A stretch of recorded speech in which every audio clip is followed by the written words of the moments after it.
All right, everyone. It's episode 19 of the Where's My Hat podcast. Our next guest is Cameron Shackelford.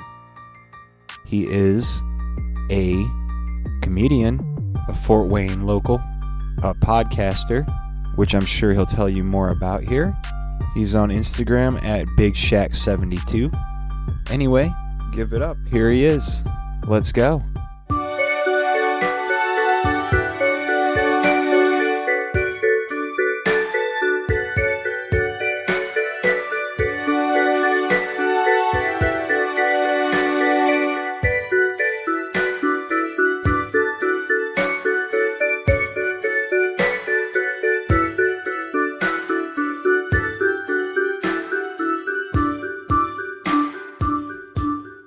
So, who are you? My name is Cameron Shackelford. I was surprised you said your actual name. Oh, well, I'm trying not to get canceled on here, but yeah. Give it time. My stage name for comedy is Cam. Yeah. Okay. You said your name was Cameron? Cameron. Okay, do you go by Cam because of the other Cam? It was a it was just like it was a password that became a nickname. Like at work, like for the system I needed, it was Cam 10, and I kind of liked the way that sounded. So and then I had told a girl I was dating at the time. Her kids called me Cam. Okay. And I was like, okay, I kind of like that. I shouldn't have said that because my current girl might make me change my stage name. I wouldn't worry about it. Sorry, speaking of children, I really wanted to bring this up. The house that I cleaned today, they had several children. It was a big family. And I was like kind of noticing around the house things that like said the kids' names. And there were 3 girls that were named Mary, Lucy, and Ruthie. Which I don't know if you guys recognize that, but those are the names of the girls in Seventh Heaven. The TV show? Yeah. With the pedophile dad? You know the dad was a pedophile? Yeah. Yeah. But then there was a boy named George, so that like threw me off. But then like I asked the lady later, I was like, did you name your kids after the characters from Seventh Heaven? And she was like, no, I didn't even know about that until like 2 years ago. Should we start off with a game just to loosen us up, or whatever you guys want to do? I literally said the only thing I wanted to say for this entire podcast. I just really wanted to tell people about that. Well, thank you for your contribution. You're welcome. There's a game we like to play. I like it. I don't know about other people, but it's called I call it 2 emotions equals scenario. It's kind of like a little improv game. Okay. So, like, I'll give you 2 emotions, and then you can come up with a scenario where you feel those 2 emotions at the same time. Hey, wait. Did you learn that game that one day that you went to do improv? No. I came up with this game a while ago because I needed to figure out how to write a joke. And I was like, well, let me play this game, and maybe this will help me find a joke. Did you, like, research how to write a joke? Nope. No. It's just my own little thing I came up with. Wow. All right. Did it help you write jokes? Sometimes, because I wrote, like, my first time I ever did it was like relieved but depressed. Mm-hmm. And I thought of like my tortoise running away. Why were you relieved about that? Because I don't have to feed my tortoise anymore. That's sad. But I was depressed because my tortoise ran away. And he outran you. You chased him too. Yeah, he's a quick little motherfucker, let me tell you. 1 second, he's just gone. He really blended in with the grass. But yeah, I just came up with that. Because I was at this point where I was like, I need to write 1 joke a day. Whether it's good or bad, cheesy or not, just write one. Mm-hmm. And then see what I can come up with. So I get into, with jokers, I get into rhythms and feel like inspired at just different times. Yeah. Like Drew was talking about forcing your brain to do that. Like you're breaking through. And I'm just like, I've always been like kind of just inspired, and I'll be thinking of something and then something else will come, and then a tag for that one will come. And, you know, and I just you know, and it's normally at work Mm-hmm. when I'm supposed to be working. Right. I'll think of something, and then all this stuff comes, and then I'm sitting there and I'm excited, and then I look up and, you know, I done killed 15 minutes. And I'm like, yeah. So then I feel guilty and start doing some work. I don't even feel guilty anymore. I'm just like, this is more important to me. You know what I mean? Like, 15 minutes. I've been in the bathroom. Whoops. You know? Yeah, I mean, I feel like I think better at the beginning part of the day. So around like 9 or 10. Yeah. I think that's about when mine starts too. Yeah. Yeah. So like, I'll be like, or I'll have intrusive thoughts and or like really depressing thoughts. And so I'll try to like get myself thinking, well, how can I make a joke out of that? Yeah. How can I say something to make this funny to cope with it or whatever? Maybe I should start waking up before 11. You're missing the prime. Because I haven't written any jokes ever. We had that suicide joke. No, that's my joke. You had that rape joke. That's really good. That killed. I loved it. That's a really good rape joke. Thank you. I appreciate it. Anyways, yeah, 2 emotions equal scenario. So, do you want to do an example? You want me to come up with ones to tell you? Sure. Happy and sad.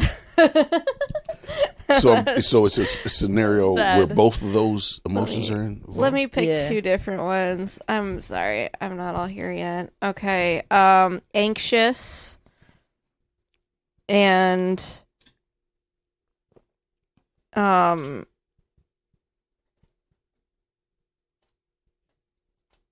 what's a word that's an emotion but means like you're wondering about something?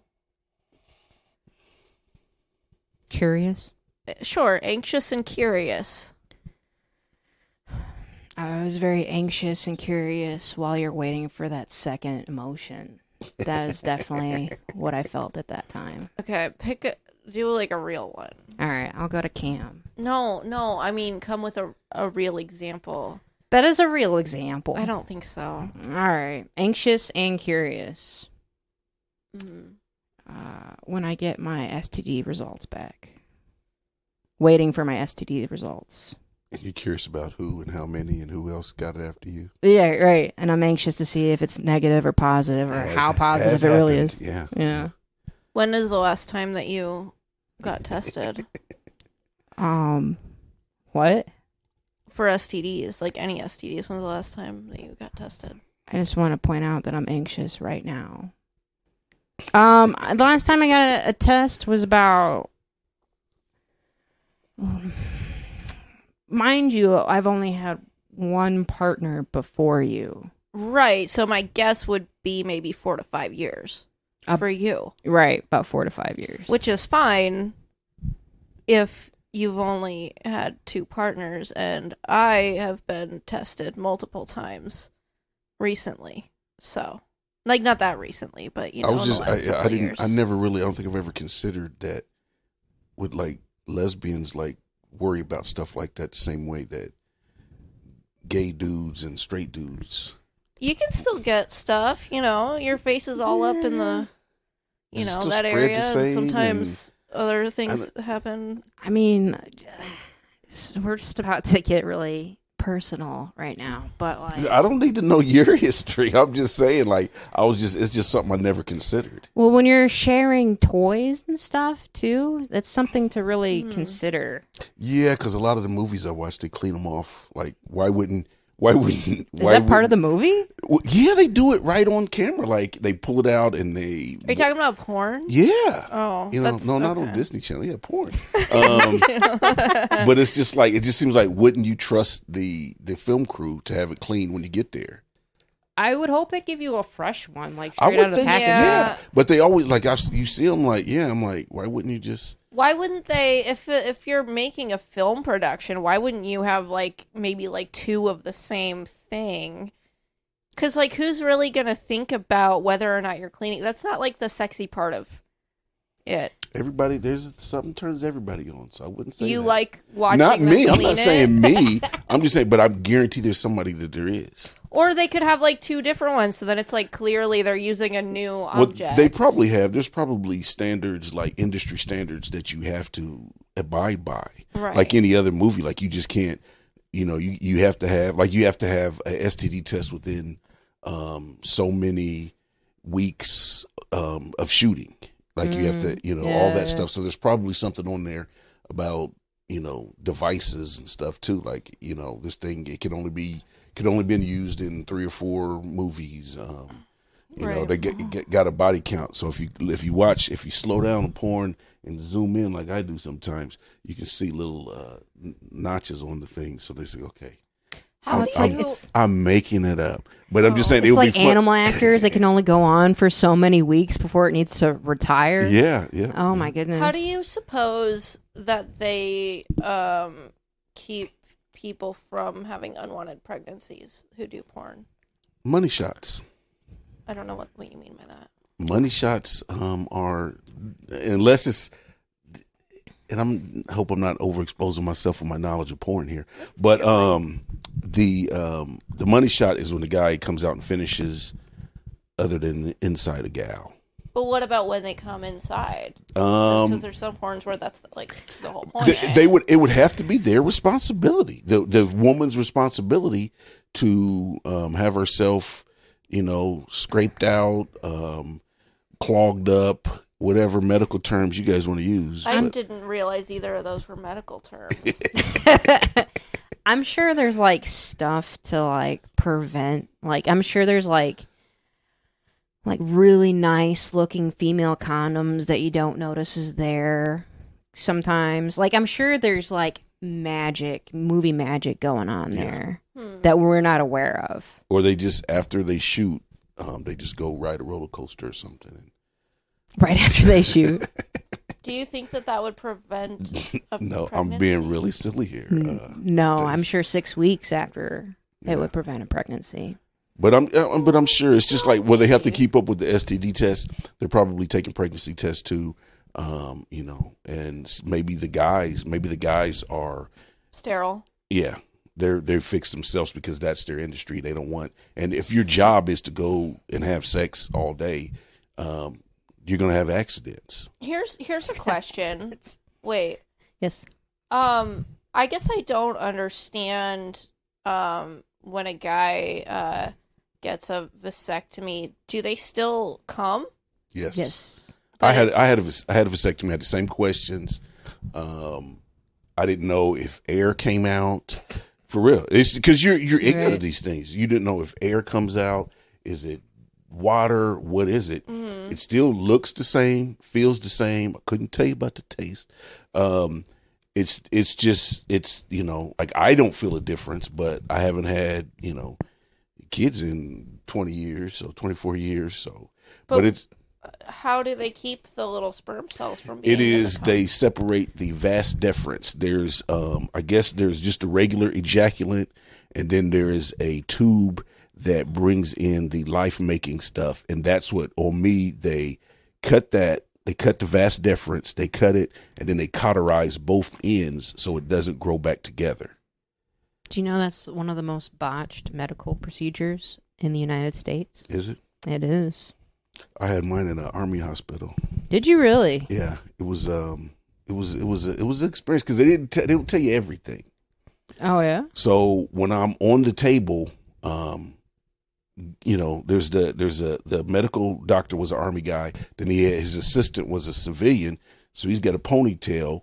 He's chewing gum, and I'm like, and you're awake during this. You're just numbed up down there. You're awake, and I'm watching the guy, and then I'm laying there, and you're like, is there mess hall somewhere close to here? What is that smell? Mm-hmm. And then you look up, and then you see smoke coming from your area. Oh my God! Yeah, and it's them cauterizing the thing, and you're just like, poof! You're like, what the hell? And then there was this female soldier that she walked through the operating room like twice, like a shortcut to wherever else she was going. She came through twice, just kind of looked over and looked up, made eye contact with me, and went on about her business. Wow. When she made eye contact, was it like scary eye contact or like? No, it was just like, whatever. Like, there was no big thing. Like, She sees it all the time. Yeah, and it was just like, so I thought she was medical personnel. She wasn't. So when afterwards, like, they give you this little underwear, like, supporter thing because your junk is swollen up. So, and you're supposed to put it on, and then it's got like a hole for your shaft to go through. And I was having trouble putting it on by myself, and she came through again, and it was just me and her. And she was like, "Oh, excuse me." I said, "No. You done came through here twice. You seen what you need to see. Help me get this on." Mm-hmm. And then she tried to tell me that she wasn't medical personnel. I said, "But you gonna help me get this on?" And she helped me put it on. Mm-hmm. And then I was worried, like, well, what if she goes to say I forced her to do something? Oh, I can't take another one of those charges. I'm just joking. That reminds me, I'm sorry. That reminds me of when I worked at Home Depot and my boss, he got paint on his shoe and he asked me to wipe the paint off of his shoe. And at first I was like, no. Like, what? But then I realized it was because he was too fat. He couldn't reach it. Oh. And I was like, I feel like a dick. I was like, okay, yeah, I'll clean your shoe for you. Yeah. But then what scared me was after I had the thing, like, they didn't do it at the base I was at. I was at a smaller base. So I had to go to Fort Benning, which is a bigger base. They have a bigger hospital, and that's where they did it at. So, you got to fill out this paperwork, and they pay you to travel down to the hospital and all that. So it's like, okay, come back in a couple weeks and test your sperm. And I was like, I'm not driving 2 hours filling out all this paperwork just to go down here and masturbate in a little closet, So I was just like, I didn't go. And then, I was stationed, so I went somewhere else, and I thought I had made a kid. Because I never went back and got it tested because I just didn't want to go through all that. Because plus, when I came back, everybody knew because your paperwork goes through so many people. And I was like, well, what is he going down here for? And then I come back and everybody was like, women that I knew their husbands was like, yeah, my husband's going to go get something. I'm in the grocery store. My Terry's going to get the same thing done that you had done. And I'm just like, it's not an embarrassing procedure, but it's like, how the hell do all these people know my business? Right. What's that called? HIPAA? HIPAA's not involved in the military, I take it? It is, but it's still just, I don't know. It could have been my ex-wife telling everybody, I don't know what it was like. How many kids before you decided it's time to snip? I was just 2. Just 2? And you're like, I'm done? Yeah. It was just because I knew I wasn't going to stay with the kid's mom. So, and I think she was going to keep having kids to trap me. Oh. So I was just like, no. So okay. I'm sorry. I have feelings about this. Because my dad also has a lot of kids and also feels like, he's been trapped by having kids. Brandon, cut that out. Brandon feels the same way, to be honest. So. He felt like I trapped him by having just one. Did you do it on purpose? No, I didn't think I could have children. Because I was 29 when we had Dean, and I had loads of unprotected sex. Okay. Loads of unprotected sex. I don't need to know. So much unprotected sex, it's unreal. I'm probably in a record book somewhere. Somewhere. I don't know. But there's a lot of it. And I didn't have a pregnancy scare. Well, I've had pregnancy scares, but they were all false until the real one showed up. So, like... Even talking about... I'm just saying, like... I didn't think I could. Like, I was under the pretenses. I was kind of like that, too. I was a wild young boy, and I didn't think I was going to have kids. I could either, and then I had them. You're like, man. But I was also scared because I was one of those people. I didn't have the best upbringing. Mm-hmm. And I was afraid, like, one of my kids is going to be born with issues. Like, God has never given me good things. So why would he start giving me good children? So I was just like, okay, 2, I'm like good. Kids that will murder you? No, that's always a scare. But I'm just saying, like, kids born with issues, like, like physical deformities and extra arms and shit. So, like, I really, that was a real fear for me. One of my biggest fears is, like, I would always end up like one of my parents. Like, my parents are good parents to their other kids. You know what I mean? So, like, I was always worried. One, I didn't want to be a young parent because my parents were young parents. Yeah. And you can see the transition in how they treated each of their kids, the more mature they were when they had them. So I was always worried about that. And then I was always worried about what you said. Like, I have the patience of somebody who really doesn't have any patience. That was another thing with me too. Like, I patience. Like, right. You know, I always wanted like a house full of kids, but then you realize, like, you know, I don't have the patience that I thought I'd have. Right. You know, and I'm a loving father, but I do yell. Right. Yeah, I definitely have surprised myself at times. What, yelling at kids? Just like with being impatient and like maybe like responding to things inappropriately, like not rationally, you know what I mean? Like, I always kind of faulted like my like authority figures, like my grandparents or my dad or whoever, for reacting to things poorly, and but then I realized as an adult that I do the same exact thing. Oh yeah, it's what you have to be you as a parent. Like, if you try to be something that you're not, your kids will resent you when they see that you're fake. And I'm not saying be, you know, with my grandbaby, I'm around her a lot, and I will yell, I will curse. I won't curse at her, but like, but I always end it with a love, or like, you know, God damn it, love, God damn it, sweetie, you know, stuff like that. Cause that's me catching myself, you know, and just ending it like that. And then you talk it out with her, you know, cause it's like all those memes. I'm a better grandparent than I probably was a parent. Well, I think that's a normal thing, because you can take them back. You know what I mean? I do surprise myself on how I can be patient. I think that's like a maternal instinct, you know?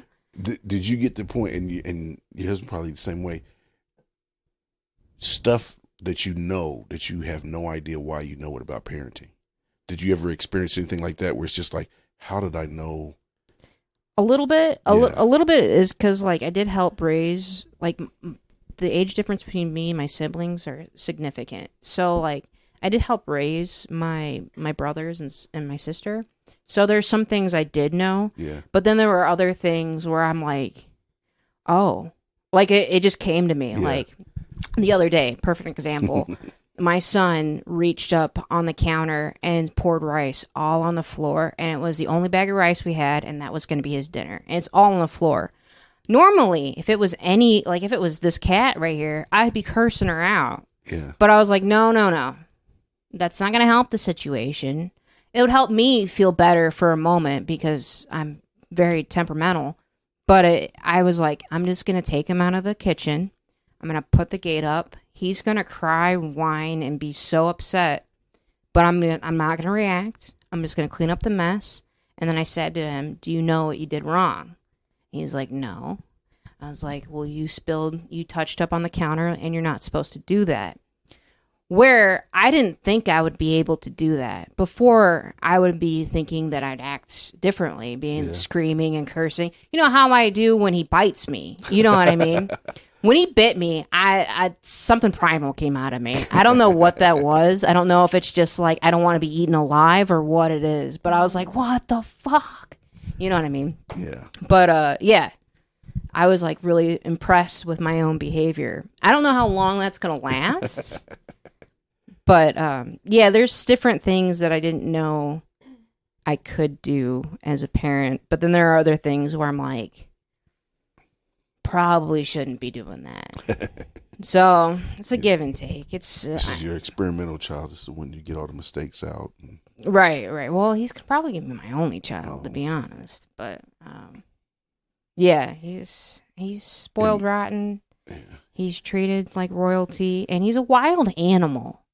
I don't know I don't know how you civilize children, but I can't do it. Boys are different than girls. Boys, because when I had my son first. When my son, we were on vacation in Dauphin Island, Alabama, and there was this doctor that was at the same place we were, and my son was just running, you know, and he was about 2, and then he was just like, it'll stop. He said his body's just now starting to produce testosterone, so he's got all this energy, and he's just gonna run, climb, yell, but he'll stop.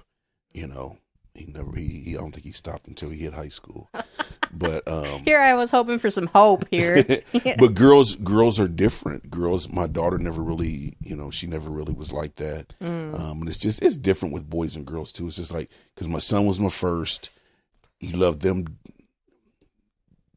It's different. I can't explain how it's different. And then when you have a daughter, she's the girl, and she's the baby. It's just different. I feel like, in my experience, the youngest girl is always loved most by their dad, and then the youngest boy is always loved most by their mom. Yeah, I can see that. I don't know. I'm the second child, and my dad loves me the most. So, do other people say that, or do you think it's just in your head? Oh, I can just tell. Oh. By what? That's probably just in my head. Yeah. I didn't mean to burst your bubble. No, I mean, I'm sure he has a different relationship with each of his kids, but I know I think he might be a lot closer with my little sister Julie than he is with me. It seems like they talk a lot more. I think it's just different relationships. Yeah. Like, it's like me and my son can relate to stuff, even as adults, more than me and my daughter, but me and my daughter have a different, closer relationship, and it's because I might see my son maybe once every month or two, but I see my daughter regularly because I help her out with a lot of stuff. So yeah, but it's different. How old are your kids? My son is 27 and my daughter's 24. Okay. Or she'll be 24 this year. Quick subject change. What branch of the military were you in? Army. Yeah. How long were you in the military? I did 12 years active duty and 12 years in the reserve. Okay. That's a long time. It is. Did you retire from it? Yeah. Okay. Because it takes 20 years to retire, right? You can. It's 20 is what it is, but you can get 18 and 18, and it just depends on situations and stuff. Yeah. Did you like the Army? Loved it. Yeah. It was it's what I knew as an adult coming right out of high school. So I find some of the funniest people come from the military. It is. It's a different type of environment. And it is like when you hear, like when the wars first started, the Afghan and Iraq wars first started, and soldiers were becoming amputees and all that. They said nobody adjusts quicker than soldiers, and it's just because, like, he knows when he gets back to his buddies, they're going to make fun of him. And it's just like, and you know it, and you're kind of making fun of yourself, so that you don't have as much, what am I going to do now? Woe is me, because it's just every weak insecure thing you have about yourself. Your buddies, your family they're gonna clown you about it, but it's still love, So it's different. And I'm sure maybe some pro sports teams are like that, but that's just that's, and then like most of the women's sense of humor, is different, than like our sense of humor. No, you guys fit in fine. I mean, I can't really imagine making fun of someone for losing their arm. If that's your relationship, like my daughter's amputee, and I joke with her about it all the time. I guess. I don't know. I don't know. I feel like that would be hard for me to get there. You said your daughter's an amputee. Yeah. Which part? Her leg. She lost a leg. Why? She had it was an infection, and it just kept spreading and kept spreading. So she was a young mom too. The baby wasn't even 8-9 months old, and she lost her leg. She was I don't think she was 21. Like, she was like 20. Yikes. And she lost her leg. So how did she get the infection? Do you know? They were unsure. I think it was a dirty hospital. They had just came back from Costa Rica. They were down there on vacation. And then she came back, and she had it was like a spot on her leg that they cut open in the hospital. but they didn't cover it. They just kept it out, letting the air breathe on it, and then it kept spreading, and then they had to cut more, and then they had to cut more, and then they took so much muscle. It's like the limb is not even a viable limb anymore. Did she sue the hospital? No, probably should have. Medical malpractice is the third leading cause of death in the United States. I agree. Really? Yeah, It is. I don't doubt it. There's man, they're just because dealing with her because she's got lupus, or she's got a lot of other issues and stuff like that. So, being with them, and I just see, and you can tell. You don't have to go to medical school, and you can tell. Just like if you go to a restaurant, and it's one of those ones where the waiter or waitress, the wait staff does not write down your menu, write down what you can tell they're gonna fuck it up, or whether you're probably in good hands. And you see that with doctors too, like. Because Fort Wayne is an okay city. It's an okay city. But it's not a place where someone's going to go $250,000, $300,000 in student loan debt to become a doctor to move to Fort Wayne. So you're probably not getting the cream of the crop here. You better hope your guy has an accent, because Fort Wayne is probably 6 times better than the hut or village that they came from. Probably. I know Fort Wayne has one of the best cardiac, what's the word I'm looking for? Cardiovascular system hospital. Yeah. I think it's the Parkview that's off 69. Yeah. But yeah, they're not really known for anything else. And I think the cardiac part is only because there's so many heavy set people here. You know what I mean? Yeah. So yeah, I think if you're going with tissue damage, physical therapy, and stuff like that. To be fair, her stuff happened in California. Oh, it did. And it was it was just. How old is she? She's 20. She'll be 24 this year. It may not be too late to sue him. What's the hospital's name that fucked it up? I can't remember which one it was. I was going to dog him here on the podcast. I can't remember which one it was because she had changed hospitals so many times. But yeah, it's just it's one of them things. Like even here, my mom was having the surgery. She fell off the table. What? She fell. They left her unattended, and she fell off the table, and she had bruises on her head. She had bit her tongue. Oh my god. So it was like.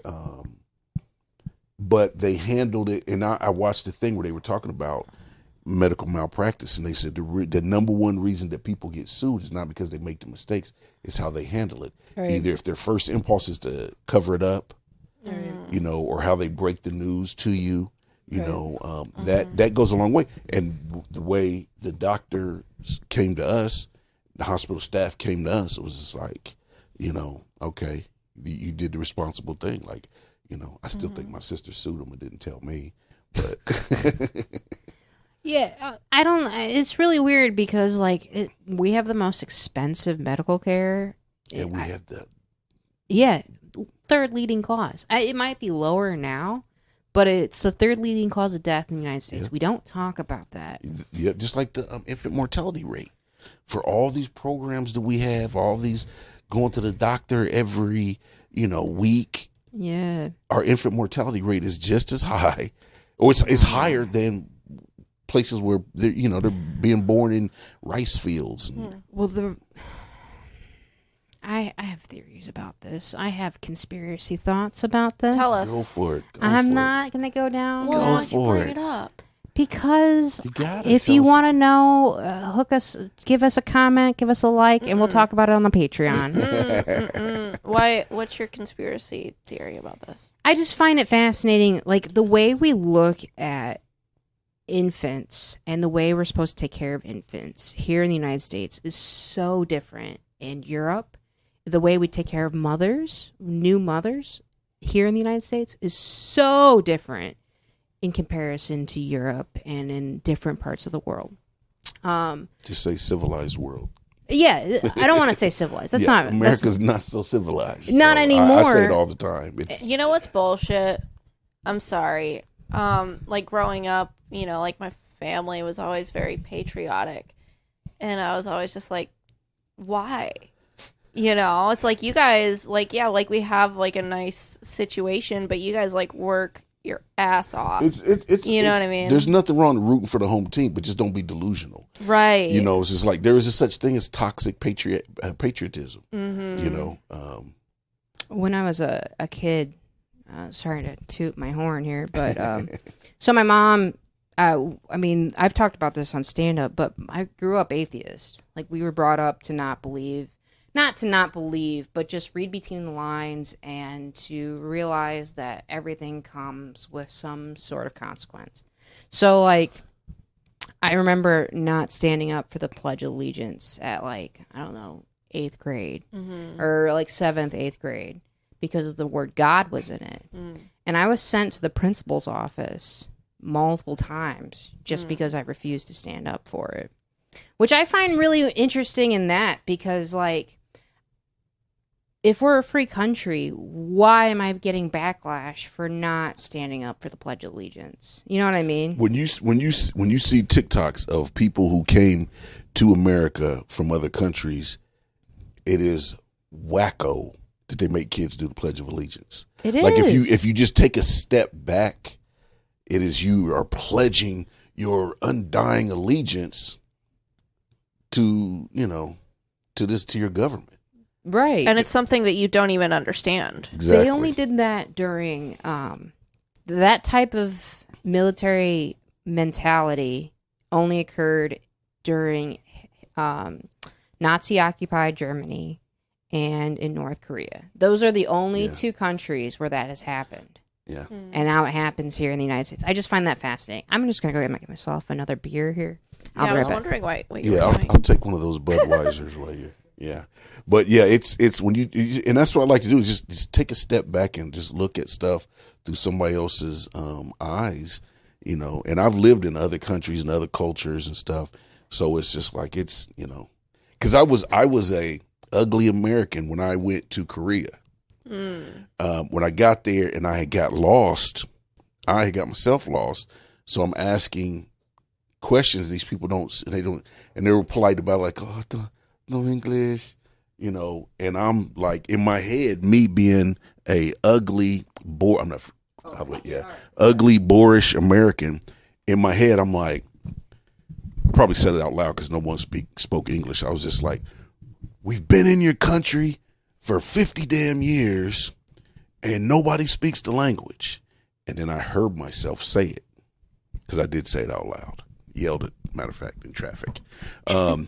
But then I just thought about how wrong that statement is. Like, I'm in your country. Right. And then I started learning, their language, just mainly to pick up chicks. But so when you said that, you meant that no one in that country had learned to speak English. Yeah, because we've been in your country for 50 years and none of you guys can speak English.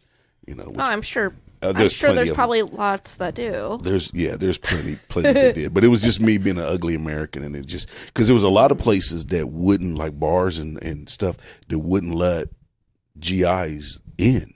And it was funny, like a lot, like the black soldiers were laughing because white soldiers from America had never been told something like that before. Right. Like, what do you mean we can't go in? And it was, it was just like, they were just dumbfounded. Like, well, we have to talk to somebody about this. I was like, no, no, they just, cause what are we going to do when we go in there? Right. What are we're going to go in there. We're going to fight. We're going to annoy the women. And, some places, like I found a place that was super nice and they let us in. And I was just like, don't tell anybody about this bar, because it was me and probably had 4 or 5 other people with me. So don't tell anybody about it. You don't want it to get too busy. I don't want it to get GI'd out. No, because they come in there, because I know how we do. I can admit it. I know how we do. They would come in there, fight. It was live music. It was a really nice place, nice food, and they treated us nice.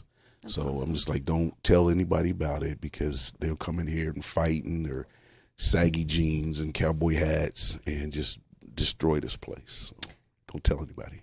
I don't know if like what I'm about to say is really fucked up or not, but like just like how you were talking about how there were like certain places that like you guys couldn't go. Wait. Oh. I just gotta look at the times in case Brandon has to edit it out. It's all right. Just 39 minutes. I don't think he'll have to edit it out. But Just in case. All right. Just do it in her voice so they'll think it was her. Just imitate her. Oh my gosh. Have we ever tried to imitate each other? I don't think I could imitate you. I have a hard time enough just speaking. Okay. But no, I was just gonna say like, yeah, definitely like there's a lot of places, you know, just here that I don't necessarily feel comfortable going to. Like, it's not that I'm not like allowed to go there, Yeah.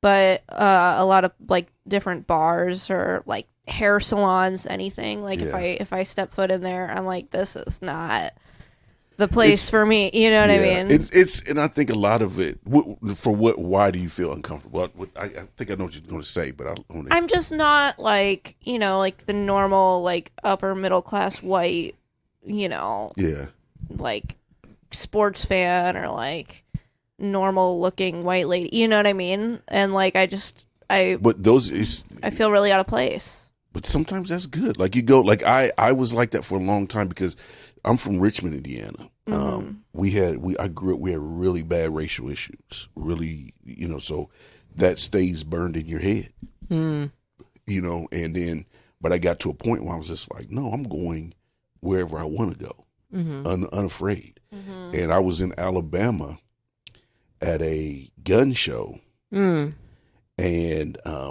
I was like, I looked around, I went with my friend, white friend, and there was no black people in the entire convention center.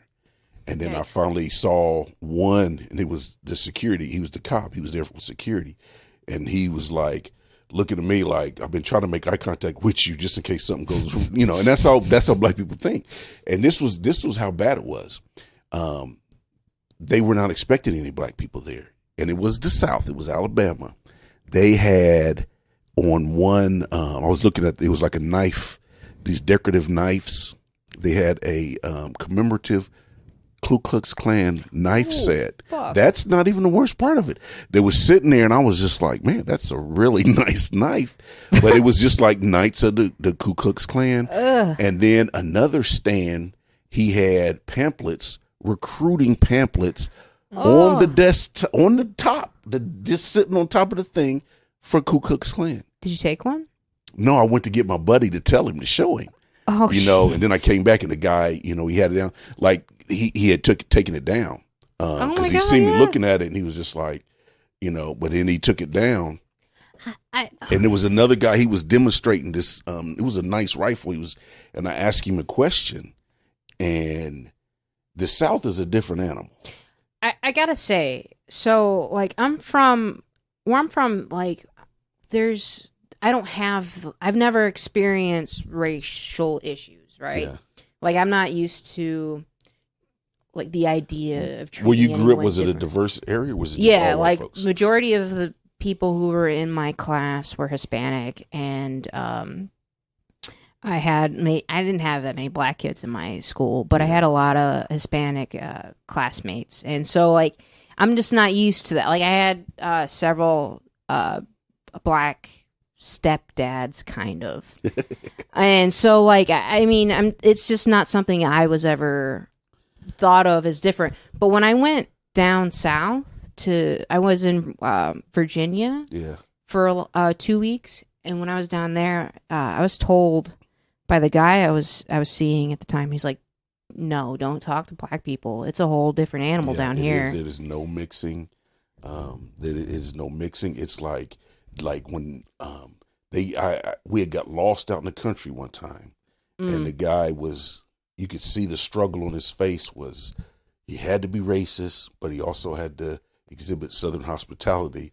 So he turned his head and he wouldn't look at us, and he gave us directions.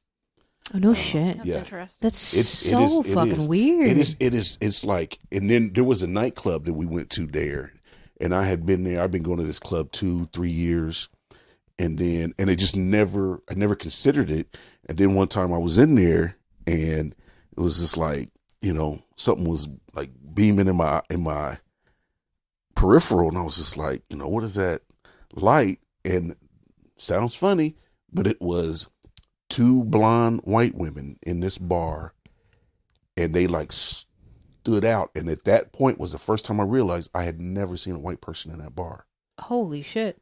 I'd been going there 2 or some years, and and I think that's just why they just seemed like, they stood out. Well, they're so much lighter. That and the blonde hair, but it was just when I see them, when I realized, I was just like, I was like, man, I've never seen a white person in this bar before, and it was just weird that I had just realized that, and I like the white gals, but I couldn't talk to them in there because I would never be able to date another black woman in there. Why? Is it because black women like they okay, let me just take a stab at this. Like, I know that there is like an issue, I guess, with like black women like feeling like less attractive, or like black men are less attracted to them than they are to white women. And so it's kind of like a thing where they. I think with a lot of the black women feel, I don't think it's feel less attractive, because the thing is, like, I think the two most racist gender race, the demographics, white men and black women, and I think it's a superiority thing. If you find a racist white person who's not like Southern racist or just poor racist, but it's if he's rich and he's racist because he feels like he's superior. That's the same thing with black women. Black women think that they are superior to everyone, and then if you I'm just telling you, if you talk to them, just don't ask them, but talk to them and see how they feel about that. And if a black man dates a white woman, like if they smell a white woman on you, you're not getting no play. I've sensed it. Like, I was at a bar, it was going fine with the black girl, everything was fine, and I don't know if I made a Friends reference or what, but she just was like, out of nowhere, her face just was like, "You date white women, don't you?" And I was like, "Well, I have dated white women, and it was over. She was as good as mine until that little thing." And it's just like, and it's just, and it's I don't think it's a hate thing. I think it's how a lot of them, and I'm not categorizing all of them, but the majority of them, a lot of, probably most black women feel that way. And if you talk to other black men who date white or other than black women, they end up, you don't go back because they won't take you. A lot of the black women will not take you back. Because really they just, I did a podcast about it, and because they look at, he's weak or he's watered down, he can't handle a sister, so that's why he's with the. They can be a lot to handle. But you know what? But you know what's funny? I'm the same way. I'll be walking with my white girlfriend, holding hands, and I see a black dude with a white girl, and I'm like, weak bitch. Can I disagree with? I don't know about black women. I just know about white men being racist, and I think it's more of an inferiority complex, because I feel like a white man that's racist feels as though they, and then this is my opinion, they can't satisfy a woman the same way a black guy can, and so that's why they're racist. I think it's, and I've said it's not about the satisfying a woman, but I think a lot of racism is based on ignorance. It's absolutely of not knowing, and just whatever I heard, it's negative, I'm gonna believe that. Right. So that's what it's based on, and also it is insecurity. Insecurity. Because, I'm sorry. Yeah, and I see that because it's like, and I'm gonna say the same thing about black men that are hardcore racist about white people. It's because he wants their position. He wants that position. And I've seen it with, I've studied people, man, my whole life. I've seen it with white men they see, this guy, he was successful. We said, he was successful, and we would just sit at the same bar. It was a TGI Fridays in Washington, and he would just get pissed off at somebody that worked at the restaurant because he carried himself like, he's like, he's mad. He's like, why does he think he's the shit? I'm the one with 2 houses. I'm the one with the 401k, the retirement fund, the investments. Like, why does he walk around like he's the shit when it should be me? And then when the women paid attention to the other guy, that's where a lot of that stuff I think is based on. And it's not just that one example. I've seen it a lot where it's just like they want that person's position, and that's where it comes from. The same thing goes with, like, I know a couple skinheads, right? And they will tell you, like, the white man is no longer going to have their position in the world, and we're no longer going to be able to have the things that we have, and we're going to be washed away when it should be our right and stuff like that. So that just shows... Or you could just work for it. You could. But the point is like, you could just see the insecurity in how they feel fear because they're going to become malevolent or and it is, and I've said it before. It's just like, malevolent's not the right word. Only to the weakest people does inclusion look like a takeover, and I get it. In black people,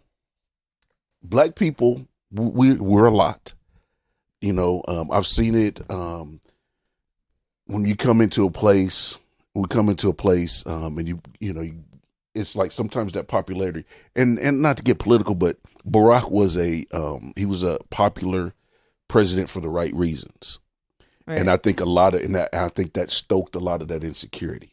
Yeah. That he was, because he was smart, he was charming. He was charming as fuck. Yeah. So it's like, and I think a lot of people were just like, well, we'll never have, a white president again. Like, it was like on Blackish, the one guy, it was funny because he was just like, he was talking about why he was going to vote for Trump. He's like, there are kids around here who have never known a white president. That's so stupid. It was meant to be funny, and it was funny, but it's, because he was 8 years, so you got to look at a kid 7 years old. All they know is a black president. That is kind of funny. Actually, it is, yeah. It was funny. If he meant it, but if to be funny, and it was on a comedy. So if it was, if he would, okay. But some people take that and they're just like, like they're upset. But it's the same way you look at something dominated, like the NBA, dominated by black males. There was that's a whole. I have another theory on that, but like the sports these days, I really have a problem with it. Not that I don't like sports. I am a big hockey fan, but like it is hard to watch sports and not think like they're really exploiting these players. You know what I mean? Because of the shit that they do. Them when you're paying them the way you're paying them.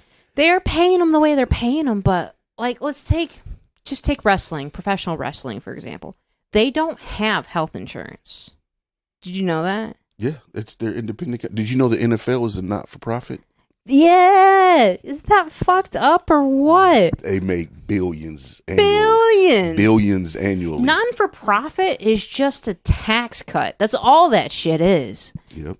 I am too drunk to continue. Anyways, but it was he was a broadcaster, but he used to play in the NFL, and he was talking about it, and you could tell he was trying to walk on eggshells. But what it was when like black players would talk trash to each other all day and night, but as soon as a white player said something, it was a fight, and it was because black people felt like, oh, this white guy is overstepping his bounds. Just like when you see old movies about the South or Southern, like a black guy talk back to a white guy, stay in your place, boy. That's the same type of mentality. And I was just like, and I try to get people to see that, and that's where a lot of that comes from. Because like when my daughter was in, she went to Southside. Both my kids graduated from Southside. Southside is a minority dominated school. She was in the dance program, and this is why I love my kids. I never really beat stuff into them. She was in the dance program, and she's missing a leg. She lost that after she graduated. Okay. Yeah, I see you grinning up. But no, but she knew the class was dominated and they were picking out what songs they wanted to dance to and all that. And my daughter, they had maybe 4 or 5 white kids in the class. She went to them, was like, I don't want to leave you guys out. What songs do you want to dance to? And that made me so proud of her because she knew how to be a responsible majority. And that's what, if more people saw that, it's just like, okay, well, we are the majority here. We have the power. Let's empower everybody. Let's try to look at everybody else's point of view. And that was without me ever having to tell her stuff. But it was just, I would think like my examples, and That's good. But yeah, It's really nice. Yeah. Yeah. Hey, question. go ahead. How do you feel about police? Not a fan. Not a fan? Not a fan. I don't go for the few rotten apples. I think the barrel is rotted because I'm not telling you every cop is bad. I don't think every cop wants to kill, but there's not enough of them speaking out about the atrocities committed on film by their coworkers. So to me, that would be like me not saying, if I'm on stage on tour with Bill Cosby and I'm watching him peel these girls out and I'm not saying anything. Right. That's the same. That's the same thing. You're complicit. Yeah. Your silence is your complicity. Like you're involved in. That's you're a part of it because there's groups out there of cops' wives and ex-wives who are speaking out about it, but there are none. There's a brotherhood. That's what kills me is that brotherhood. Like, defend your brothers that It's are like in arms with you and stuff like that. That drives me nuts. I also think just like how society has built police officers in general has made it into this like house of cards that if one says something, they all fall. Yeah. Because like, why do you want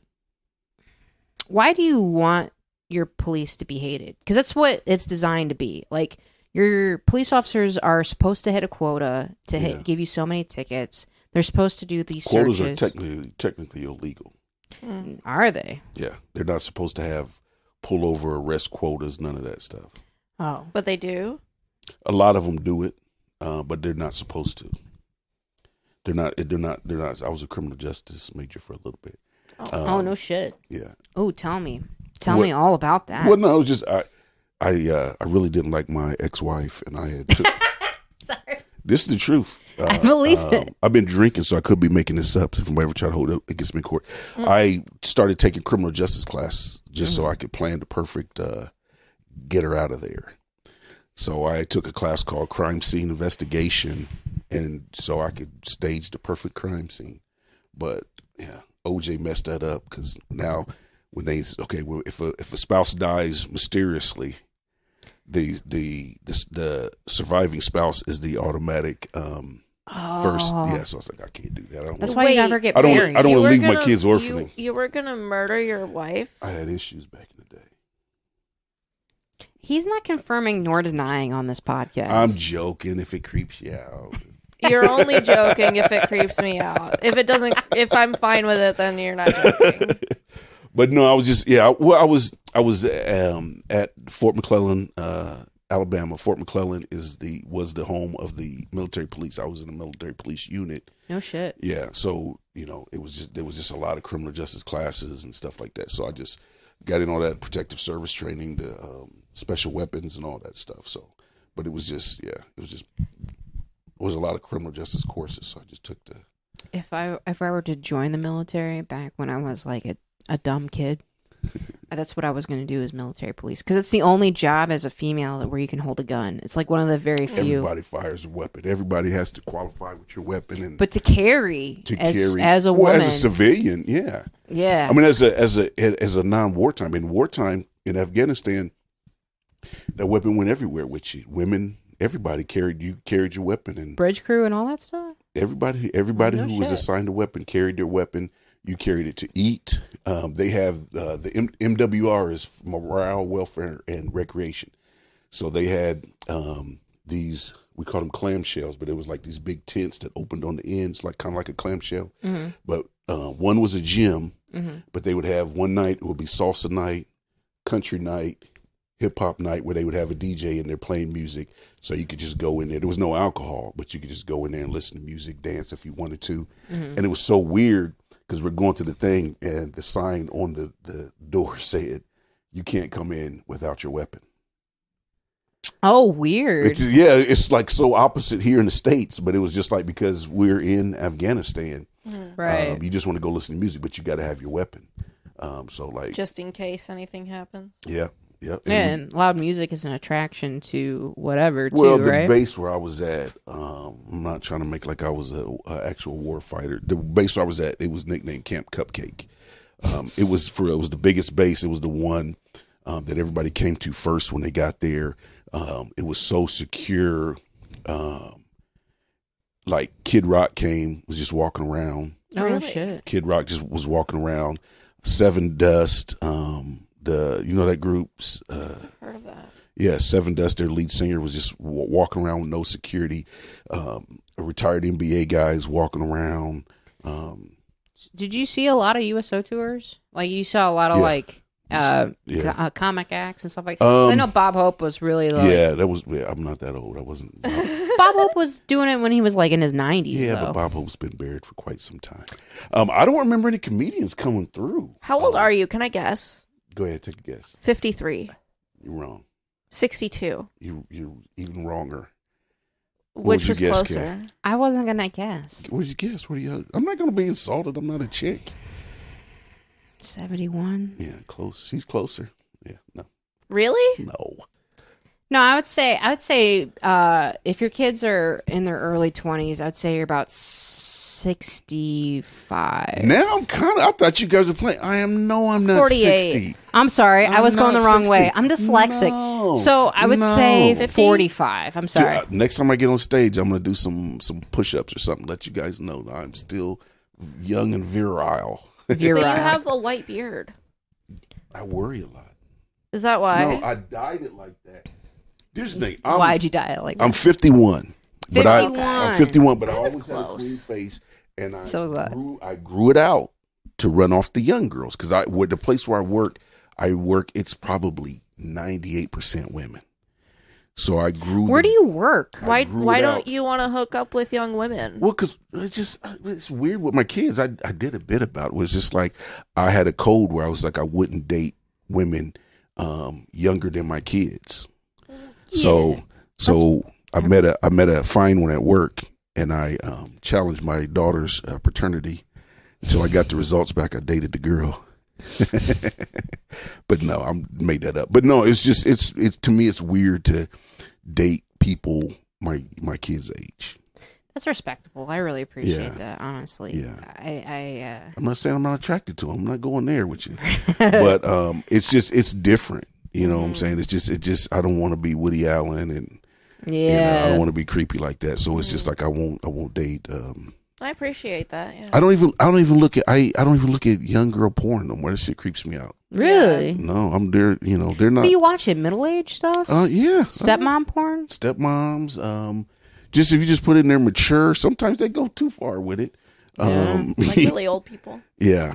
Interesting. Yeah. I would like to see really old people porn. Like not because I would be into it, Just to see but if they just could- to see it. Yeah, I'm sure there's it probably smells like sports cream. Ew. Ew. One time I went on a cruise with a guy, and we were just friends, and I went to go take a shower after he took a shower. Or no, I had to use the restroom as he was taking a shower, and I looked at his phone, and he had grandma porn on his phone. Oh.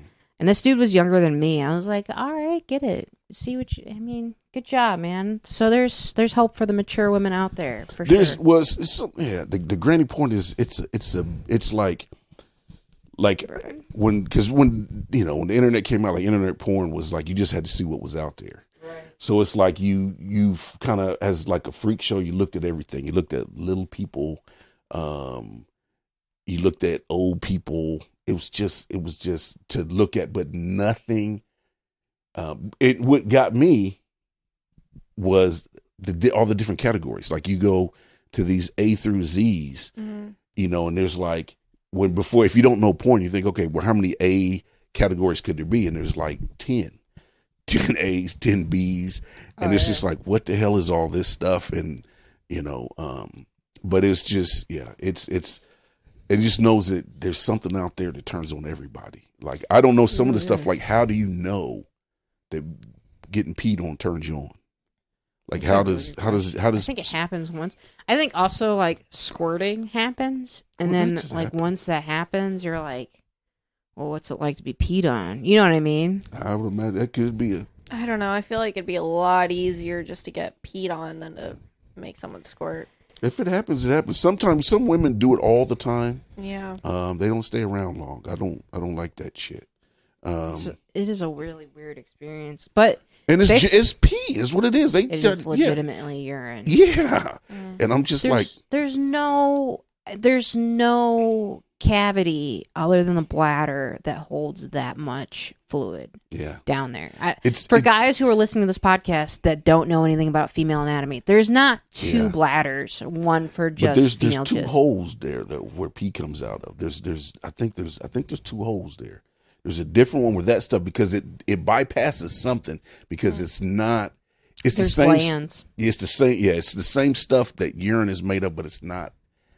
It's not from 100% urine. It's because like it doesn't smell the same. Yeah, it's there's something else, but it's like it's on the road. It's almost there. It smells. Yeah, I can see that being a little scenty here. And there. Whatever that fluid is, it passed through the kidneys and has been stored in the bladder. Is all I'm saying. Yeah, it misses something. Maybe it doesn't have the waste in it or something. I don't know. But it's essentially pee. Like they did a study. Yeah, I seen that. What he said, where it's just missing like one compound. Mm-hmm. You know, it's like synthetic weed. I feel like this is a great time to take a break, mostly because I really have to pee. Oh, and then we're talking about peas. Yeah.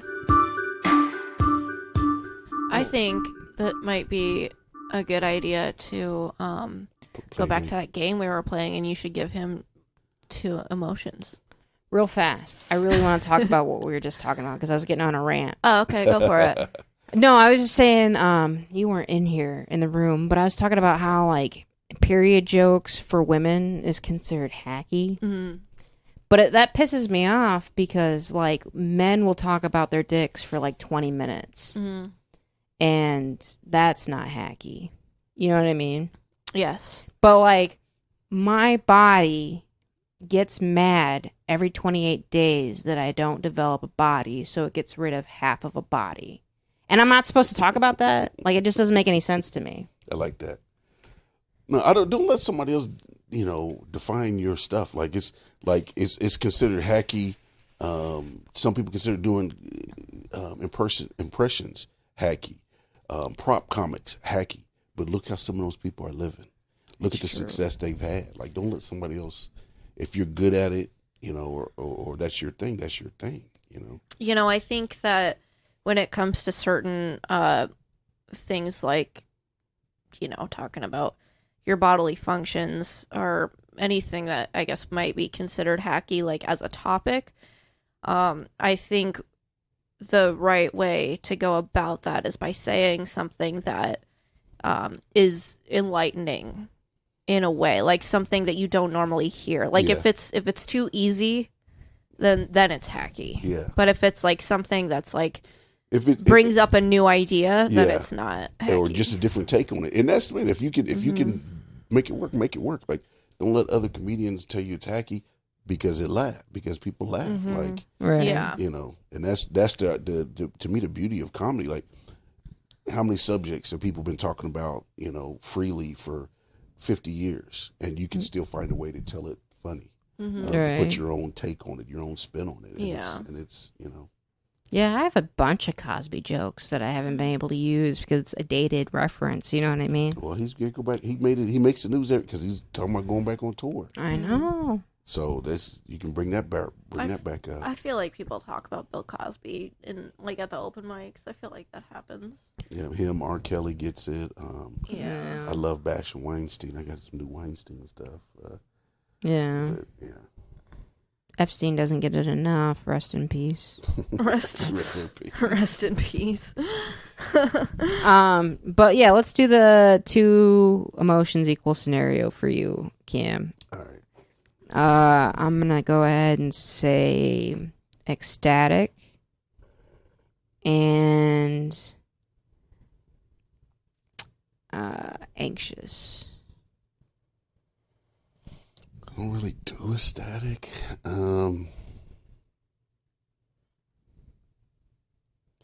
And anxious, Well,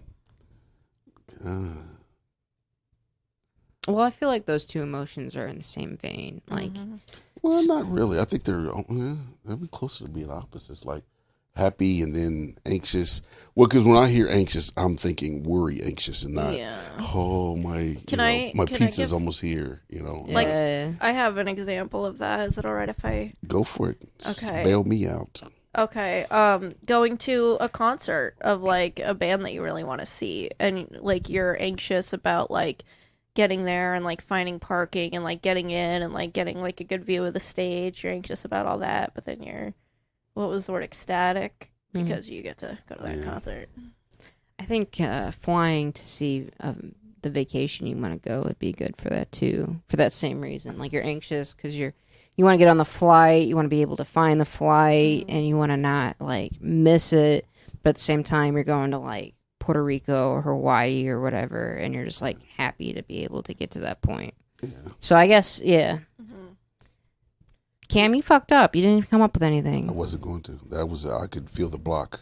I could feel the unscalable wall that was not going to let me go around it or over it. Do you want two new emotions? We can try it and see. I just don't feel like I'm going to do well at this, but go ahead. It doesn't have to be good. I think, Stacey, it's your turn to come up with two emotions. Yeah, but I'm going to give it for him because he hasn't. Right. Yeah. Jealous and relieved. Stacey, you bring up jealousy a lot. Is there something we need to talk about? I'm just generally a jealous person. It's easy for me to go there. You said jealousy and relief. Yeah. While you think about that, let's talk about this. Okay. You do bring up jealousy a lot. It is something that you brought up at least twice in different episodes. Okay. Why is it that you talk about jealousy so much? Go ahead and continue thinking, Cam. We're going to have this heart to heart. I mean, I feel jealous a lot. Like, I was jealous that he got here earlier than me because I'm assuming you told him a different time than me. I did not. I told him 8, and I told you 8. And I was here but 7:30. Yeah. Why? I have a thing with time.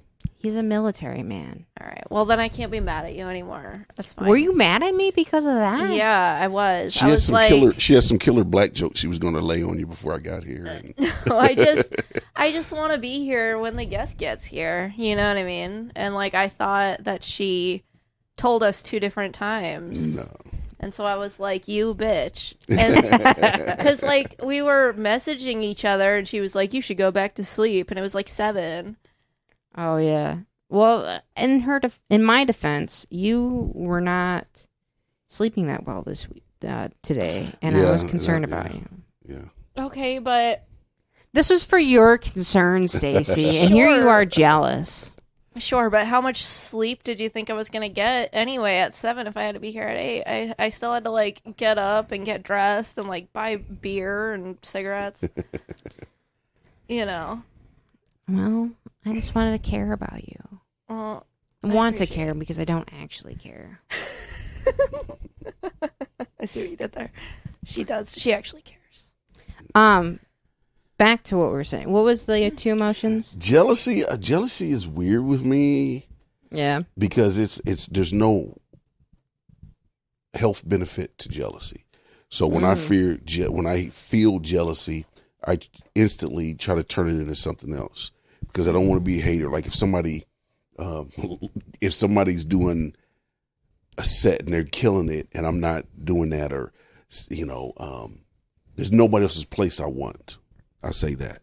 So I don't like if I'm jealous because somebody else is getting more applause or laughs than me, or getting better spots than me. I don't want to put any bad energy out there, so I dismiss jealousy as soon as I get it.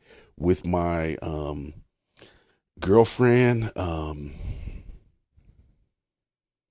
again, I don't really feel. Jealousy is just something that I equate that to weakness, and I try to why would you willingly be weak? Cam, can I tell you something? Yeah. You're exuding big dick energy right now. I don't know that many people who don't, like, when they talk about jealousy, like, I feel like that's a very basic human emotion. So to say, like, I don't get jealous, I don't know. But it seems primitive to me. It seems primitive to act on it. Like, I've felt it because to me, like, jealousy is like when you want somebody's in a place that you want to be, and you want to take the short route to get there. Not like if somebody is doing better than you, okay, well, I got to do the same stuff they did to get there. You instantly, that's not jealousy. If you want their spot instantly, or you feel like I should be there, I'm funnier than them, that to me is weak. Like, it's just like, maybe this is not my crowd. If you want a girl and she wants somebody else, like, I'm not going to pout or go, oh, well, he's got a girlfriend, don't talk to him. I'm not going to do anything weak like that. I'm just going to either try to puff up more and insert myself in that, or just walk away and find something else. Like, I just, jealousy. So I don't basically, you think you should just be the person you want to be and do the things that you need to do to get to what you want. That, and I have a hard time relating to jealousy, even with my grandbaby. Like, nobody I love more than her. When she was littler, and she's got another papaw here in town. I just felt so secure, like, we were, like, I was just like, let's put her down and see who she goes to first. That's what, and I think maybe, like, I get when you said, like, it's feeling like big dick energy.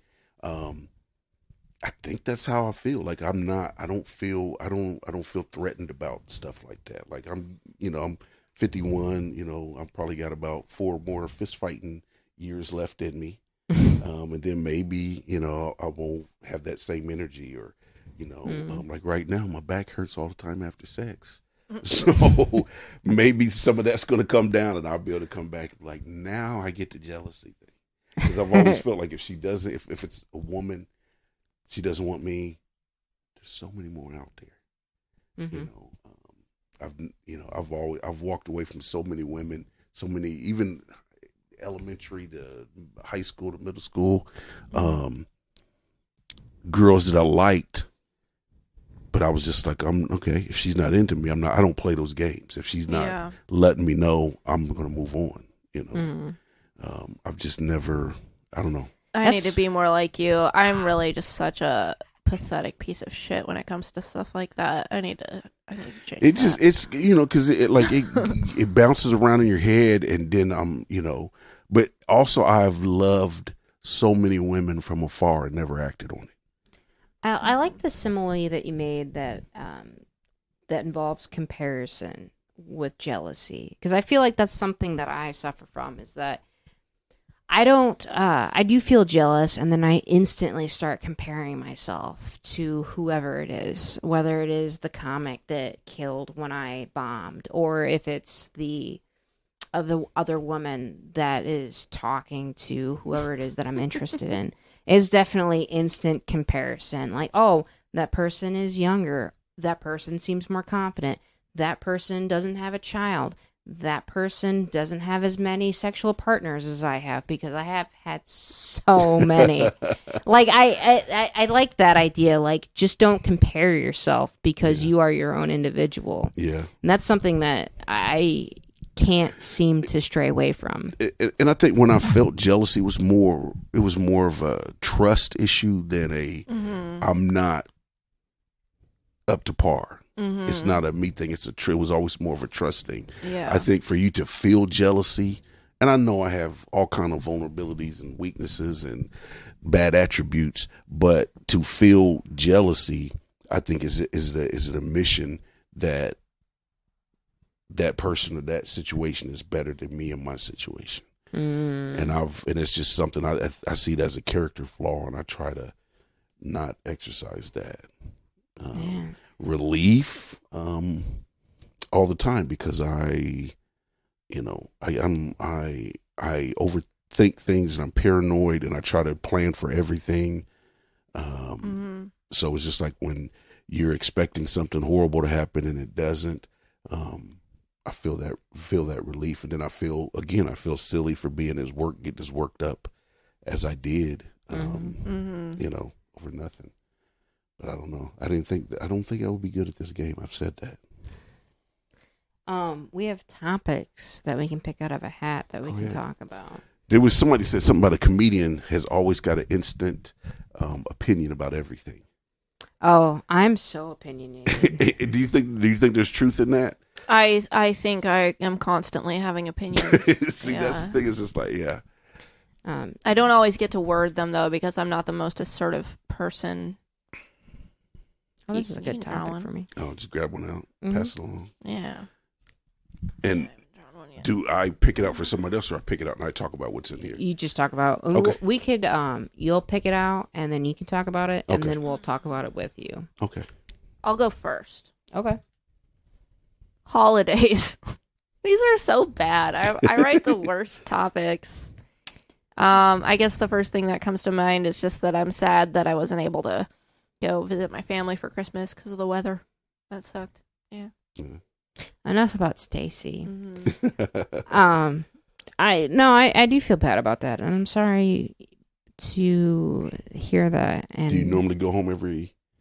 I mean, I try to, but we just had the pandemic and everything. Yeah, so. Yeah, it's been rough. You haven't seen them through the pandemic either?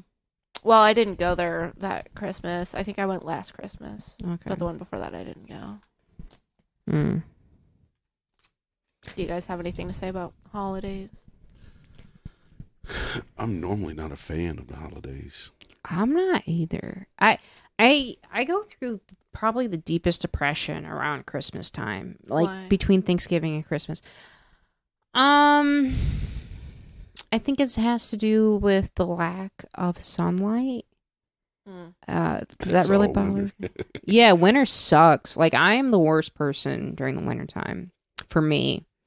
And then I'm just miserable to be around. It's really hard to just be functional. And then on top of that, I have to do things for people around the holidays when I can barely do that's myself. The part that gets me. It's just I want to sit. I don't want to go visit nobody. I want to be where I'm at and people come see me. Or I don't like the mandatory. You'll be here.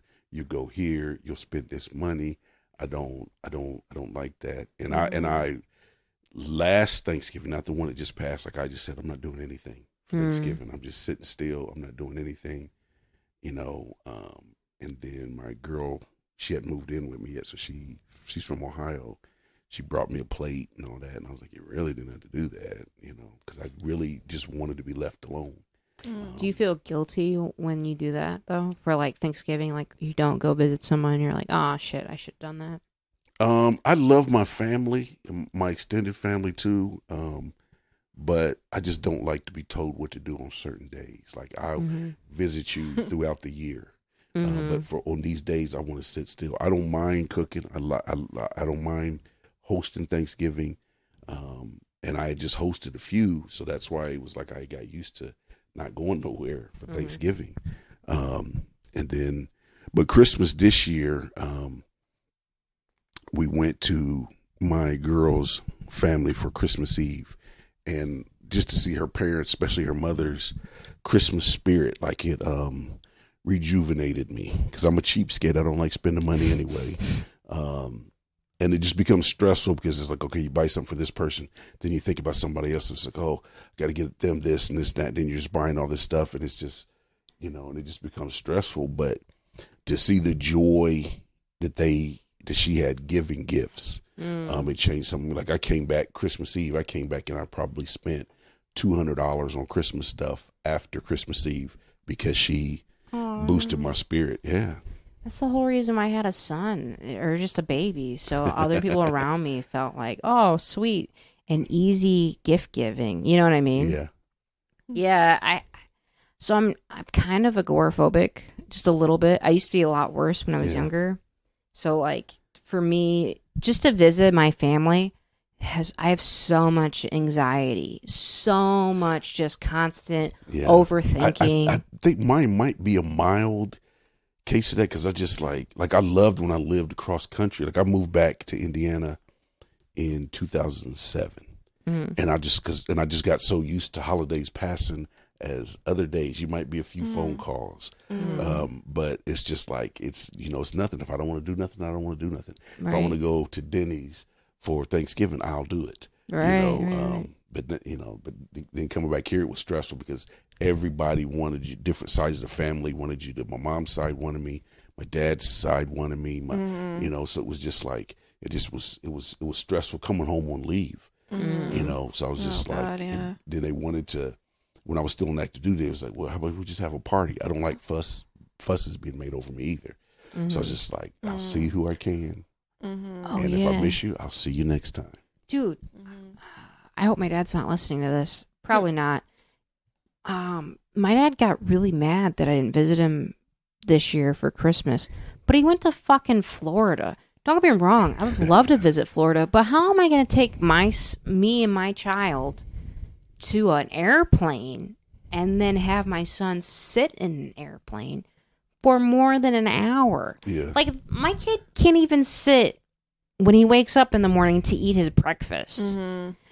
How would you expect me to do that? So I took my son on an 11-hour drive to my mom instead. And he's like just super pissed that we didn't visit. But like, it is weird. It's a weird dynamic between like... That was an 11-hour drive. Yeah, that was way worse than an 8-hour drive, actually. Than a couple-hour plane trip. Probably, but then you got to deal with if my kids start screaming in the car, it's just me. My kids screaming in an airplane, there's gonna be so many people being like, "Shut them up," you know what I mean? Damn, Kay. You know what? But it's an airplane. Nothing bad's gonna happen. So you just get up and go to the bathroom or go to another part of the plane and let them scream. The stewardess will handle it. That's good to know. That's the worst. There's no air. There's an air marshal, but there's no air CPS. That's funny. I'll keep that in mind. That's really funny. Do you want to talk about your topic? My terrible topic. Just mess with you. It says adults. That's a terrible topic. Better than holidays. No, when I hear that, what I think about when you were a kid, how much different, we'll start with you, Stacey. How much difference between when you were a kid, what type of adult you thought you would be to the type of adult that you are now? I'm the exact same person. Like, literally nothing has changed. How old are you, Stacey? I'm 29. I'm going to be 30 on Friday. Oh, wow. Okay. Yeah. I don't know. I guess I'll say that I always thought that like adults kind of had it all together, like they knew, just like the right thing to say and the right thing to do. And like now you see through the facade. Yeah. Now as an adult, I realize I still have no idea. And I'm sure most people feel that way. You know what I mean? And I think that's how it is. I'm older than both of you guys. That's how it is until you just realize no matter what, I'm going to get myself through it. And it's just a confidence of don't need to stress out about this or about that. Just know I'm going to get through it. Mm-hmm. Oh, definitely. I mean, I guess I don't really necessarily mean it so much in a worrying way. More as I say the wrong thing a lot, and I do bad things a lot.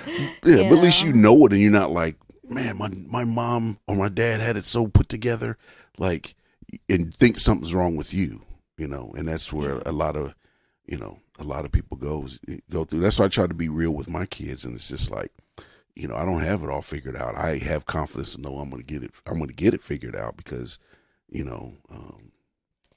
mean, I think I would get disappointed in them if they did something that I knew was wrong or said something, that was a bad thing to say, Yeah. I would be disappointed in them, but now as an adult, I realize that they're just exactly the same way that I am. Do either one of you guys understand something that you, as a kid, you judged an adult for, now that you understand now? For me, I totally get as a mom, I totally understood where my mom's coming from. I feel bad because, like, how drunk am I? Why do you look at the phone to see how drunk you are? I just want to see what time it is and see if I should just not say this. As a kid, I blamed my mom for so much. And part of it was of my own thinking, and part of it was manipulation from others. But, as I've became an adult and I've been a mom, like, I could totally understand where my mom was. I have so much more empathy for my mother as a result of the experiences that I went through. There's just so much that I put so much blame on her for, and I hated her for so long.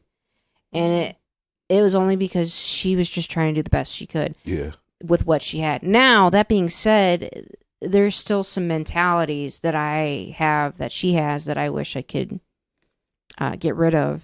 And there's some personality traits that I wish that she could see past and be able to grow through that. But she didn't have the best upbringing either. So it's really hard for me to look at that and be like, why don't you change? Because I can understand why. Yeah. But yeah, I hated my mom my entire childhood. And that's harsh. I did. I really did. And that's not all on me to hate her. A lot of it was manipulation in case there was a court case that came up. I just really wish. There's a lot of bad people that are just like assholes. Yeah. And some of them are parents. Mm-hmm. And it's just like, I've never met the person, but it's just like, no, my parents did okay job, but they were just assholes.